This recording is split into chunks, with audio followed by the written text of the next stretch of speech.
So hello everyone, ये UP state के बारे में न्यूज़ है और यूपी स्टेट की तरह ही देश के अन्य हिस्सों में भी काफ़ी मेडिकल कॉलेज खुल रहे हैं। और गवर्नमेंट ऑफ इंडिया का ये प्लान है कि पूरे इंडिया को मेडिकल हब की तरह डेवलप किया जाए। तो काफ़ी अच्छा न्यूज़ है ये। और आप लोग को इसके बारे में बहुत दिनों से पता चल रहा है, मैं भी खुद बना रहा हूँ। और आपको पिछले साल एक वीडियो बनाया था ग्रोथ ऑफ मेडिकल कॉलेजेस। इस साल भी मैंने शुरू में एक डाला था वीडियो कि कितने मेडिकल कॉलेज और सीट्स ग्रो कर गई हैं। हालांकि नंबर ऑफ एस्पिरेंट्स भी ग्रो कर रहे हैं, लेकिन अगर एस्पिरेंट्स ही ग्रो करते, कॉलेज उतनी तेजी से ग्रो नहीं करता, तो कंपटीशन और टफ हो जाता। तो वैसे ही जैसे रोड बना दिया जाता है, गाड़ियां बढ़ती हैं, तो रोड अगर पहले से प्लान किया जाए तो उतनी दिक्कत नहीं आती है। कई लोग का इसमें कहना होता है कि मेडिकल कॉलेज बढ़ने से, सीट्स बढ़ने से हो सकता है फ्यूचर में आके मेडिकल का भी वही हाल हो जाए जो पहले इंजीनियरिंग का बीच में हुआ था, कि लोग बेरोजगार थे। तो मैं आप लोग को बता दूं, इसके लिए मैंने बहुत सारे एक्सपर्ट से बात किया है, बहुत सारे से, एक से नहीं, बहुत सारे डॉक्टर से बात किया है, इस फील्ड के बहुत सीनियर मोस्ट डॉक्टर से, हॉस्पिटल ओनर से। सबने बताया कि नहीं, अभी कोई भी इसमें खतरा नहीं है, सीट्स बढ़ते रहना चाहिए। और अगले 30-40 सालों में इतना डिमांड आएगा डॉक्टर्स का कि आप सोच भी नहीं सकते। तो इसलिए एक खुशखबरी है और सबके लिए एम्पल अपॉर्चुनिटी है, बच्चों के लिए बहुत अच्छी बात है। मैं अभी फिलहाल दो मुद्दों पे इसमें बात करने वाला हूँ इस वीडियो पे। पहला मुद्दा है कि क्या, हाँ, आगे बढ़ने से पहले मैं आप सबसे रिक्वेस्ट करूंगा कि चैनल को सब्सक्राइब कर दीजिएगा अगर आप चैनल पे नए हैं। कमेंट जरूर करिए, कमेंट करने से हमें लगता है कि आप इंटरैक्ट हो रहे हैं, कुछ कहना चाहते हैं। और आपके कहने से, फीडबैक से थोड़ा सा हमें सपोर्ट मिलता है और हम सोचते हैं कि हाँ जी, हमारे लोग जो व्यूअर्स हैं वो सारे के सारे इंटरैक्टिव हैं, वो अपने शेयर करते हैं, पॉइंट्स फीडबैक देते हैं। तो मेरी रिक्वेस्ट सबसे होगी कि चैनल के साथ आप थोड़ा सा अपने को कनेक्ट करिए, आप भी हमारे फैमिली का हिस्सा हैं, तभी ये न्यूज़ बता रहा हूँ। अदरवाइज ये न्यूज़ एक दो चैनल पे भी होंगी और आ चुकी होंगी। सब तो आजकल न्यूज़ बहुत तेज़ी से पढ़ते हैं, मैं बल्कि थोड़ा देर ही में करता हूँ, बहुत जो अच्छा रिलेवेंट न्यूज़ ना हो तो। सो यूपी के 6 डिस्ट्रिक्ट्स में नया मेडिकल कॉलेज खुल रहा है और भी कई सारे डिस्ट्रिक्ट में मेडिकल कॉलेज आने वाला है। और जो सबसे खास बात है वो ये है कि एनएमसी बिल के बारे में, एनएमसी बिल लागू होगा कि नहीं होगा यूपी में, बाकी स्टेट में कहाँ पे एनएमसी बिल लागू होगा, ये हमें पता करना है। क्या इस साल से लागू होगा? मध्य प्रदेश में बड़ा न्यूज़ आया कि मध्य प्रदेश के पीजी कोर्सेज में और भी कहीं पे पीजी कोर्सेज में एनएमसी बिल लागू किया जा रहा है। गवर्नमेंट ने प्राइवेट कॉलेजेस को इंस्ट्रक्ट किया कि आप 50% अपनी सीट सरकारी फीस के बराबर फीस लीजिए। तो इससे बड़ा एक बज क्रिएट हुआ हर जगह। कुछ लोग कह रहे हैं कि नहीं, कोर्ट में जाके प्राइवेट कॉलेजेस चले जाएंगे, कुछ कह रहे हैं कि इससे दो दिक्कतें हो सकती हैं। तो इन सब पे थोड़ी बात कर लेते हैं। जो यूपी वाला न्यूज़ है, सबसे पहले वो बता देता हूँ, फिर आप लोग को बताऊंगा एनएमसी में क्या क्या प्रॉस है, क्या क्या कॉन्स है, क्या हो सकता है, नहीं हो सकता, कब हो सकता, किस स्टेट में हो सकता है, किस किस स्टेट में नहीं हो सकता, कौन सा स्टेट नहीं करेगा, कुछ भी हो जाए, गवर्नमेंट की बात नहीं मानेगा। तो ये सारे डिस्कशन मैं करने वाला हूँ। तो जो ये हिंदुस्तान की न्यूज़ है, कल की न्यूज़ है, यूपी के इन 6 डिस्ट्रिक्ट में खुलेगा मेडिकल कॉलेज। सरकार ने लगाई मुहर। काफ़ी पैसा लगता है मेडिकल कॉलेज खोलने में, इसलिए ऐसा नहीं होता कि बस बोल दिया और मेडिकल कॉलेज खुल गया। मेडिकल कॉलेज खुलता है, हॉस्पिटल रन होता है, उसके बाद एनएमसी में अप्लाई किया जाता है, फिर एफिलिएशन मिलता है, उनकी टीम आती है। हालांकि गवर्नमेंट जब चाहे तो ये चीज़ें थोड़ी आसान हो जाती हैं और जल्दी हो जाती हैं। सो उत्तर प्रदेश में एक जिला एक मेडिकल कॉलेज कार्यक्रम पर केंद्र सरकार ने viability gap feeding funding, viability मतलब चलने के लिए खर्चा वर्चा जो आता है वो वाइबल है कि नहीं, मतलब वो एक अच्छा कदम है आपका कि नहीं, कि स्कीम के तहत 6 जिलों में और मेडिकल कॉलेज खोलने की सैद्धांतिक सहमति है। इसके बाद पीपीपी मोड पर महोबा, मैनपुरी, बागपत, हमीरपुर, हाथरस, कासगंज में मेडिकल कॉलेज खोलने की प्रक्रिया शुरू हो गई है। जल्द ही निवेशकों से को चयनित किया जाएगा, दोज हु आर इन्वेस्टर। 16 जिलों में मेडिकल कॉलेज खोलने की प्रक्रिया इस टाइम चल रही है। तो ये भी एक खर्चा है, कुल मिला के 1525 करोड़ का खर्चा आएगा। और केंद्र सरकार सब्सिडी का करीब 1000 करोड़ के आस से ज़्यादा ही, 1012 करोड़ तो केंद्र सरकार दे देगी। एक कॉलेज को औसत मतलब एवरेज 160 करोड़ का सब्सिडी मिलेगा। महाराजगंज और शामली में मेडिकल कॉलेज खोलने के लिए निवेशकर्ता का चयन का कार्य भी शुरू हो गया है और अगले साल तक महाराजगंज डिस्ट्रिक्ट, जो गोरखपुर डिस्ट्रिक्ट के पास है, में उपचार शुरू होने की संभावना है। शामली में और मऊ में मेडिकल कॉलेज की प्रक्रियाधीन है।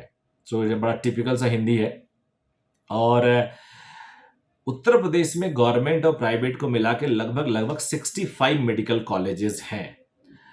पिछले साल 9 जिला देवरिया, एटा, फतेहपुर, गाजीपुर, हरदोई, जौनपुर, मिर्जापुर, प्रतापगढ़, सिद्धार्थनगर में मेडिकल कॉलेज खुल गया था, आपको पता है। अमेठी, औरैया, बिजनौर, बुलंदशहर, चंदौली, गोंडा, कानपुर देहात, कौशाम्बी, कुशीनगर, लखीमपुर खीरी, ललितपुर, पीलीभीत, सोनभद्र और सुल्तानपुर में 2023 में मेडिकल कॉलेज की सौगात मिलने वाली है। इसका निर्माण कार्य चल रहा है। तो कितनी बड़ी न्यूज है आप सोच भी नहीं सकते हैं। और all good for Uttar Pradesh end of course all good for all India also, because all India quota के भी बच्चों को 15-15 सीटें अगर 100 भी मिलती हैं तो मिलेगा ही मिलेगा। So this is really good. अब आ जाते हैं एनएमसी बिल के बारे में। देखिए एनएमसी बिल के बारे में जो मैं चर्चा कर रहा हूँ वो मैं अपनी चर्चा नहीं कर रहा हूँ, अपने व्यूज के साथ साथ मैं एक्सपर्ट व्यूज और कुछ कॉलेज ओनर से मैंने बात की है। एक कॉलेज ओनर का कहना था कि हम एक बच्चे पे जो हमारा खर्चा आता है उतना ही हम फीस चार्ज करते हैं, क्योंकि हमें गवर्नमेंट को अपना पूरा ऑडिटेड बैलेंस शीट सबमिट करना होता है और गवर्नमेंट उसी हिसाब से हमारी फीस निर्धारित करती है, बिकॉज फीस निर्धारण समिति के द्वारा फीस निर्धारित की जाती है। अब गवर्नमेंट ने जब निर्धारित किया तो हमारी आधी फीस कैसे घटा सकती है, और वो भी 1/10 1/20 फीस। सरकारी फीस तो आपको पता कितनी कम होती है। तो अब इस पे अगर उन्होंने हमारी फीस निर्धारित की है तो हमारी पूरी की पूरी उन बच्चों से जितनी हमें नुकसान होता है, जैसे मान लो एक कॉलेज में 100 सीटें हैं प्राइवेट और सबकी फीस है 20 लाख पर एनम। अब अगर हमने 50 सीटें उसमें से गवर्नमेंट को दे दी और गवर्नमेंट से फीस ले ली 1 लाख पर एनम, तो 19 लाख एक बच्चे पे नुकसान हुआ। अब 19 लाख इंटू 50 स्टूडेंट को का जितना भी फीस बनता है वो गवर्नमेंट प्राइवेट को दे दे, एक सिनेरियो ये बनता है। और अगले साल भी दे, नया स्टूडेंट आएगा, यानी हर साल के बच्चों का वो गवर्नमेंट प्राइवेट वाले के खाते में पैसे डाल दें। एक सिनेरियो ये आता है। दूसरा सिनेरियो ये आता है कि प्राइवेट वाले कहते हैं कि ठीक है भाई, हम उतना दे देंगे तो हमारी सीटें सिग्निफिकेंटली बढ़ा दी जाए। तो मान लो 100 सीटें थी, 50 दे दिया गया और 50 सीटें हमारे और बढ़ा दो, तो हमारे पास 100 सीटें रह जाएंगी। इन जो 50 का खर्चा आएगा इसमें कुछ सब्सिडी दे दो, या चलो इसको हम झेल लेंगे, ऐसा भी कह रहे हैं वो लोग। तो क्योंकि उन्होंने गवर्नमेंट में कुछ कुछ जगहों पे आरटीआई लगा के पता किया है गवर्नमेंट एक बच्चे पे कितना खर्चा करती है, और पता चला है गवर्नमेंट एक बच्चे पे 20 से 22 लाख खर्चा करती है। तो अब उनका राइट तो बनता है, लेकिन अब गवर्नमेंट भी ठहरी जिद्दी।